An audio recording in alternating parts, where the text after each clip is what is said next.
بسم اللہ الرحمن الرحیم۔ محترم ناظرین و سامعین، السلام علیکم ورحمۃ اللہ وبرکاتہ۔ منحوس عورت کی 3 نشانیاں۔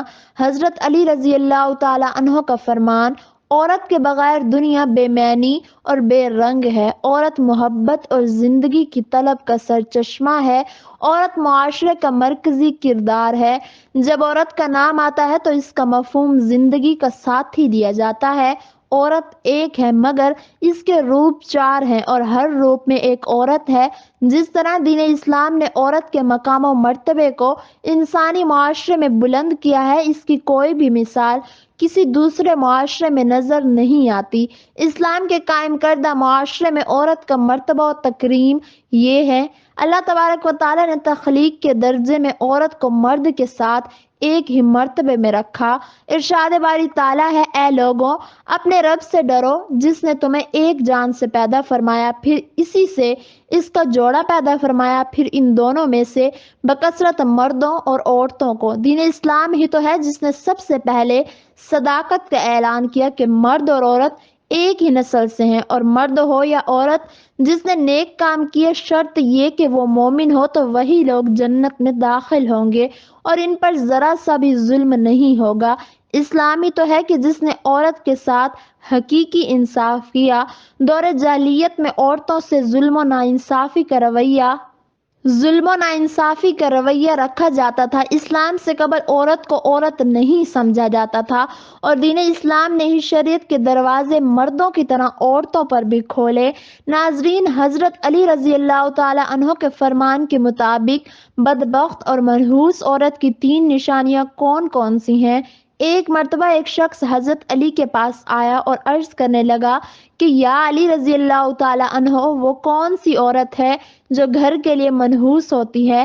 حضرت علی نے فرمایا کہ اے اللہ تبارک و تعالیٰ کے بندے، اللہ تعالیٰ نے کسی بھی انسان کو منحوس پیدا نہیں فرمایا، مگر یہ افسوس کہ انسان کے اعمال ہوتے ہیں کہ جو انسان کو زندگی کی پریشانیوں میں دھکیل دیتے ہیں۔ تو یہ شخص حضرت علی رضی اللہ تعالی عنہ سے پوچھنے لگا کہ یا علی، وہ کون سے کام ہیں؟ تو حضرت علی نے ارشاد فرمایا: گھر کے لیے وہ عورت پریشانی کا سبب بنتی ہے کہ جس میں یہ 3 عیب پائے جاتے ہیں۔ نمبر 1، وہ اپنے گھر والوں کی غیبت کرتی ہے اور ایک جگہ کی بات کو دوسری جگہ پہنچاتی ہو۔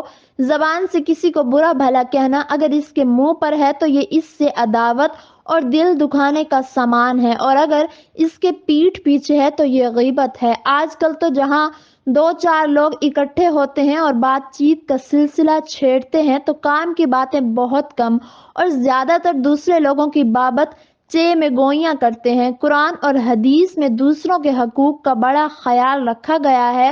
دوسروں کو ستانا، کسی قسم کی تکلیف پہنچانا، کہ ایسی بات کرنا کہ جس سے اسے رنج ہو، بہت ہی بری بات ہے۔ غیبت کتنی ہلاکت خیز بلا ہے کہ یہ نماز روزہ جیسے بلند پایا عظمت والی عبادت کی نورانیت کو بھی ختم کر دیتی ہے۔ ایک مرتبہ 2 روزہ دار عصر کی نماز سے فارغ ہوئے تو نبی کریم صلی اللہ علیہ وسلم نے ان سے فرمایا: وضو کرو اور دوبارہ سے نماز پڑھو اور روزہ پورا کرو اور اگلے دن اس کی قضا کرنا۔ عرض کیا: یا نبی کریم صلی اللہ علیہ وسلم، یہ حکم کس لیے؟ آپ نے فرمایا کہ تم نے فلاں کی غیبت کی ہے۔ غیبت کرنا تو کبیرہ گناہ ہے ہی، لیکن غیبت سننا بھی کبیرہ گناہ ہے، لہٰذا جب کوئی غیبت کر رہا ہو تو اس کو روک دیں۔ نبی کریم صلی اللہ علیہ وسلم نے فرمایا: جو اپنے مسلمان بھائیوں کی پیٹھ پیچھے اس کی عزت کا تحفظ کرے، اللہ تعالیٰ کے ذمے ہے کہ وہ اسے جہنم سے آزاد کر دے۔ غیبت پر تشویش گناہ ہے، ہر مسلمان کو اس سے بچنا چاہیے۔ اگر غیبت کر چکے تو فوراً اس کا کفارہ دینا چاہیے۔ غیبت کا کفارہ یہ ہے کہ توبہ کریں اور شرمندہ ہو کر اللہ تبارک و تعالیٰ کے عذاب سے محفوظ رہیں۔ نمبر 2، دوسرا یہ کہ وہ بار بار جھوٹ بولتی ہے۔ جھوٹ کا شمار کبیرہ گناہ میں ہوتا ہے اور جھوٹ کی بری خصلت کی وجہ سے اس کو ہم زائل اخلاق میں شامل کرتے ہیں۔ زائل اخلاق سے مراد وہ کام جو اللہ تبارک و تعالیٰ اور اس کے رسول صلی اللہ علیہ وآلہ وسلم کو ناپسند ہوں۔ نبی کریم صلی اللہ علیہ وآلہ وسلم نے ارشاد فرمایا، جھوٹ گناہ کی طرف لے جاتا ہے اور گناہ دوزخ میں لے جانے والا کام ہے۔ جھوٹ تمام برائیوں کی جڑ ہے۔ جھوٹ ایک ایسی برائی ہے جس سے دوسری تمام برائیاں نکلتی ہیں۔ نبی کریم نے فرمایا کہ ایک دفعہ دو آدمیوں کو دیکھا جن میں سے ایک بیٹھا ہوا اور دوسرا کھڑا تھا۔ ایک فرشتہ بیٹھے ہوئے آدمی کے منہ میں لوہے کا ایک ٹیڑھا ہتھیار ڈال کر اس کے حلق کو کھینچتا تھا اور اسے لگاتار تکلیف دے رہا تھا۔ یہ سخت سزا جھوٹ بولنے والے شخص کو دی جا رہی تھی اور اسے عذاب قبر سے قیامت تک دیا جاتا رہے گا۔ نمبر 3، تیسرا وہ عیب کہ جو کسی عورت کو منحوس بنا دیتا ہے۔ نبی کریم صلی اللہ علیہ وآلہ وسلم کے فرمان کے مطابق جو عورت اپنے شوہر کے بلانے پر اس کے پاس نہ جاتی ہو تو فرشتے آسمان پر ایسی عورت پر لعنت ملامت کرتے ہیں اور ایسی عورت گھر کے امن، چین اور سکون کے لیے منحوس ثابت ہوتی ہے۔